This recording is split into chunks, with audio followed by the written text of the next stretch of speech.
All right. Thank you, everyone, for tuning in today to our very special Clear Picture Cares edition of 20 Minutes of Clarity.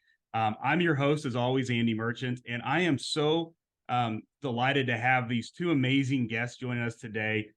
We have Janae Campbell, who's the CEO of the Boys and Girls Club here in Wichita, and then we have Ashley Hatman, who's the VP of Marketing and Development for the club as well. So, just for those tuning in, these women are doing some amazing work along with the staff just on helping young people realize their full potential and the responsibility of being productive citizens. And as we've talked in all of our other Clear Picture Cares podcasts, our communities are only as strong as our community supporters out there. So we're excited to feature these two great women and this great organization here in Wichita, Kansas. So welcome, Janae and Ashley, to our show today. Oh, thank you, Andy, for having us. We really appreciate having the opportunity to share a little bit more about what the Boys and Girls Club's doing today. That's great. So let's dive in. I know we always try to keep these to 20 minutes, and that way our guests can get all the content and not have to run in and head to work or head to pick up kids. And so 20 minutes is our target. So as with all of the discussions, ladies, we always start with, we know nonprofit leadership is often driven more by passion than it really is about paycheck, as we say, and often in a lot of ways. Share with me a little bit about your guys' journey of getting into the nonprofit spaces in general, and then really why the Boys and Girls Club became your current home. Yeah, well, I'll speak first. Janae Campbell, CEO. This found me by accident. I'm a trained educator, elementary education with a middle level endorsement in math, and I graduated at a time when there was not teaching jobs available. So that's kind of different in the world we're living in now. And I had done out of school time work through college as a part-time job. And I was working at a school district, got approached by the Boys and Girls Club actually to enable all young people to realize their full potential as productive, caring, and responsible citizens. It just makes you fall in love. It's we say we bleed blue because the Boys and Girls Club colors are blue. Yep. So once I started in that movement in 2006, I've been doing this almost 18 years now. So I feel like it was a passion that picked me, and then I just had the opportunity to fall in love after that. That's great. Yeah, and for those listening, I was on the Boys and Girls Club, but I rolled right off the board right when Janae was coming in. So we've never had a chance to talk or work together until now, other than just emails and communications. So I'm excited you've been there. I know you're doing great things with the local and took over, so we're excited. So, and Ashley's the same thing. I haven't met you in person as well or anything else. So tell us a little bit about you, and then we'll learn more about the club. Yeah, so I was born and raised in Wichita, but I had been living in Arkansas around the time I got connected to the club. And it just so happened I'd been in the nonprofit world doing some event coordination and fundraising. And then when I moved back to Wichita to be with family, it was like a perfect culmination of all my previous work experience connecting with the mission and the vision of the club. It was a perfect spot for me, and I just felt at home immediately, being able to be a part of something bigger than myself and being able to give back in such a major way to support the community. And of course, at the time we were drastically growing, so it was giving back in an even larger way than I was even ready for at the time. But been really good to be here. And I appreciate you guys sharing your quick background. I think when we try to connect our listeners and our viewers to passion, I think it always starts with the people behind the scenes, and then we dive into the organization because the organization has their message, but it's only as good as those that are helping and run it. So no, so I appreciate you sharing it. I know a lot of people may not know fully, I'm one of those. When I first got on the board, I didn't really know what the Boys and Girls Club really was, right? I was exposed to it. I'm familiar with it. It's a large organization. But can you shed a little bit of light around kind of what your mission is, but more importantly, why is this such an important group and organization to be part of for the community? Yeah, so Boys and Girls Club is truly we hope that we provide a world-class club experience for kids kindergarten through 18 years of age in out of school time. So if you want to think about kids go to school for 8 hours a day or a little over 8 hours, depending upon the school district they serve, then we're that that bridge between when parents are still at work and after school, before school, right? When parents have to be at work, and then where that gap in the summertime, who hopefully is providing career opportunities, academic success, healthy lifestyle, good character and citizenship programming to ensure that kids have opportunities that they otherwise wouldn't have. It's basically to solve the latchkey model where kids used to go home after school and be by themselves, right? And in the world that we live in right now, especially after COVID, the club is needed more now than ever. We've been Boys and Girls Clubs have been around the world nationally. We're on every military base across over all seas, right? And so I think ultimately this isn't new, but I feel like after COVID, we know that kids need us more now than ever, and families need us, right? Because families still have to work and provide. But the kids need that safe place to feel comfortable, to not only be who they are and be themselves, but have the opportunity to socialize, which a lot of our kids are struggling to do after COVID.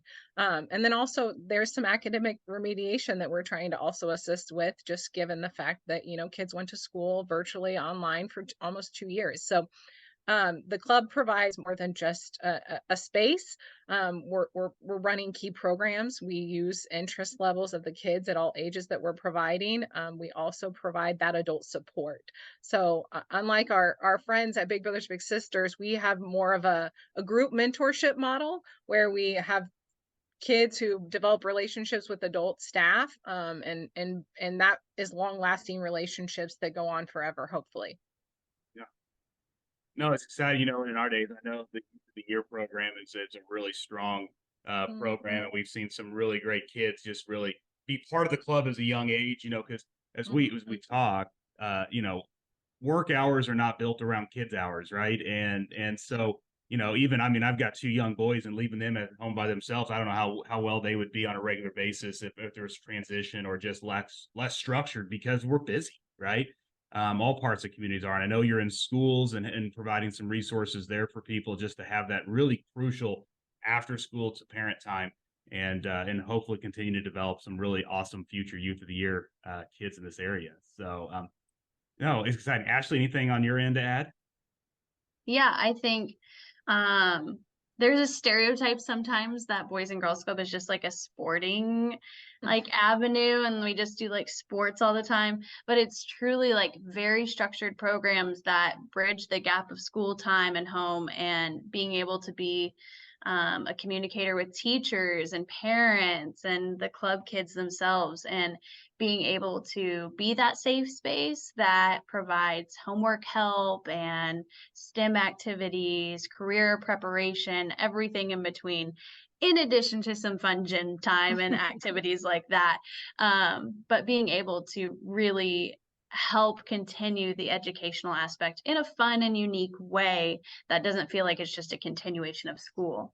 And with that, we've been in schools, and that's been great partnerships, and we've grown a lot. And because of that, we've been able to make more of an impact just even in the daily school life, and being able to make those connections even broader. So Yes. So how many kids, maybe for our viewers to know, how many kids are currently enrolled in part of the club right now today?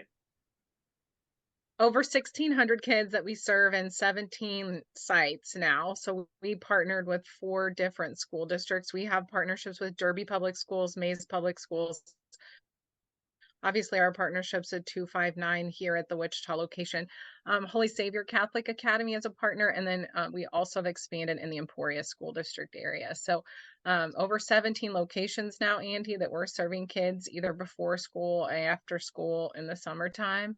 So we have had a cap on our membership because staffing is such a critical part of a challenge for us right now. Is just we know there are more kids that need to be served that we can't serve right now because we are still struggling to recruit a staff member that can work with those youth after school.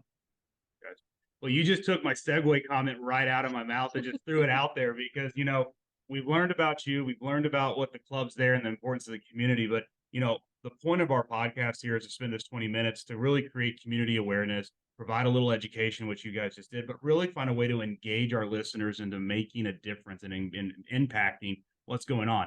I know staffing is a big issue. So I know we always say in these, asking for money is kind of easy, right? That's the easiest part of this, but having all the money in the world and no staff in this particular case doesn't do us a lot of good, right? Maybe helps us go pay more people, but that's less the programming. So talk to me to a little bit, or just share what is it that our listeners can do to get involved with the club at all levels? What do you guys need right now for to continue marching on with your mission?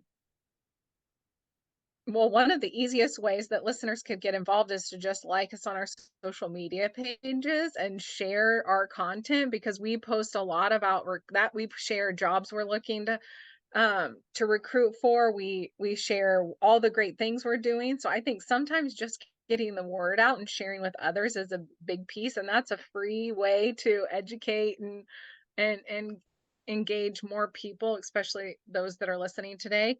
I think there's obviously our website has other avenues that you could get involved through volunteering, or as you know, Andy, we have a young leaders board. We also have the board of directors. And so there's multiple ways that people could get involved, and you can find more information on our website at bgcsck.org. But I think the simplest way would be to start by finding us on our Facebook page, Instagram, LinkedIn, and we share a lot of content. Ashley does a great job in making sure that we're constantly sharing, and that's really an easy way to get involved. Ashley, did I miss something that maybe you think listeners could get involved? Well, in addition to following our social medias, because this is where we share the information, is attending events. We have just restarted doing events since COVID. So in September, we had our Fairways for Futures Top Golf Tournament, which was a great way to just have a fun night out, learn a little bit about the club and what we're doing.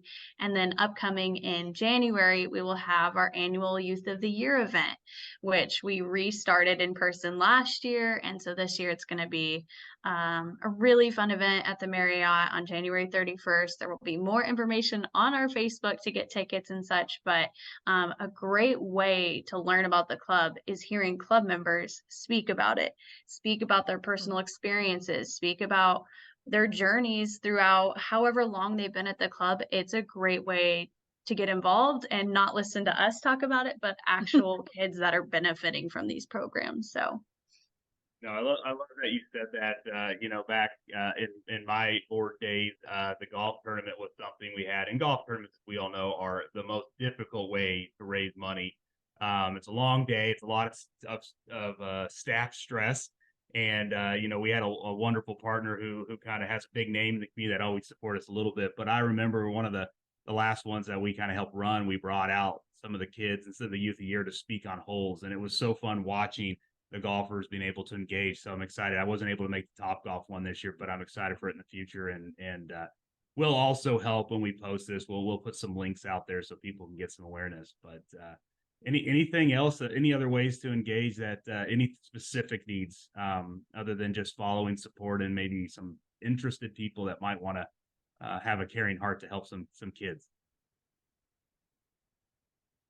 Well, we have our holiday giving tree coming up. We try to make sure that kids have what they need over the holidays and Christmas, and allow families that maybe need additional resources over the holidays. We do have that coming up as well, which you would find all this information out on our social media or on our website. But I think those are easy ways that are small touch points, and we have great partners in the community with the Monarch and Flint Hills National Golf Course and Taco Bell and Cox that are also going to be spreading the word as well. So I think a lot of our partners will be sharing information about how to get involved in the holidays, if that's something that touches your hearts that you want to get involved in.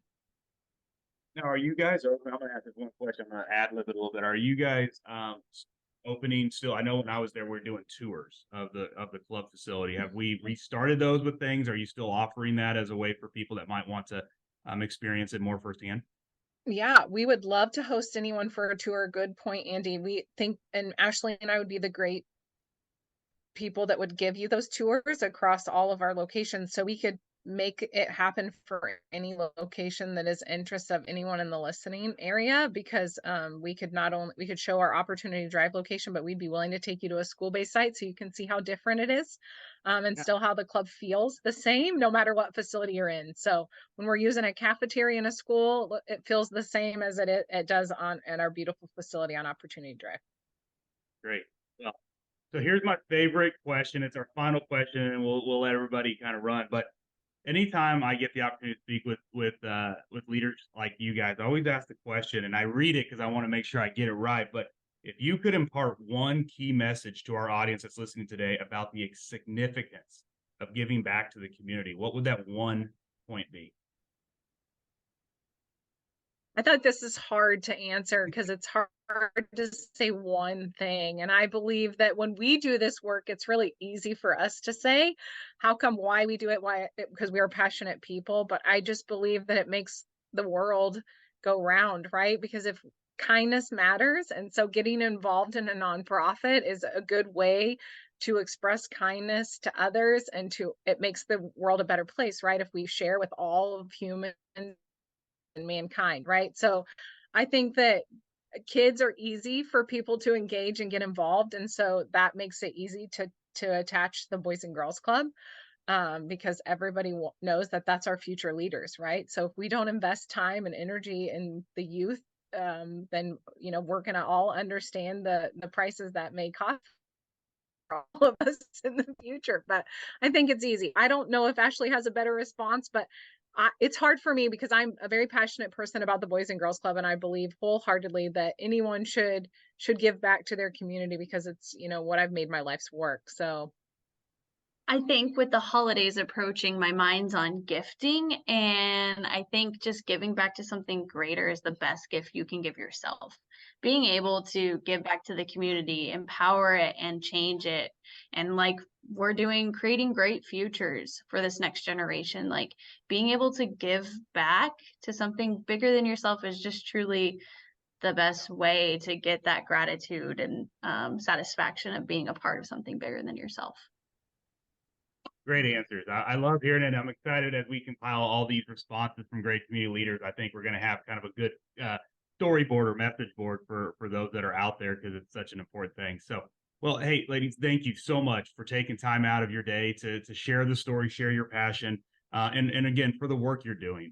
We need more people like you guys serving our communities and having the passion that you do, and we're so thrilled to have you on here today.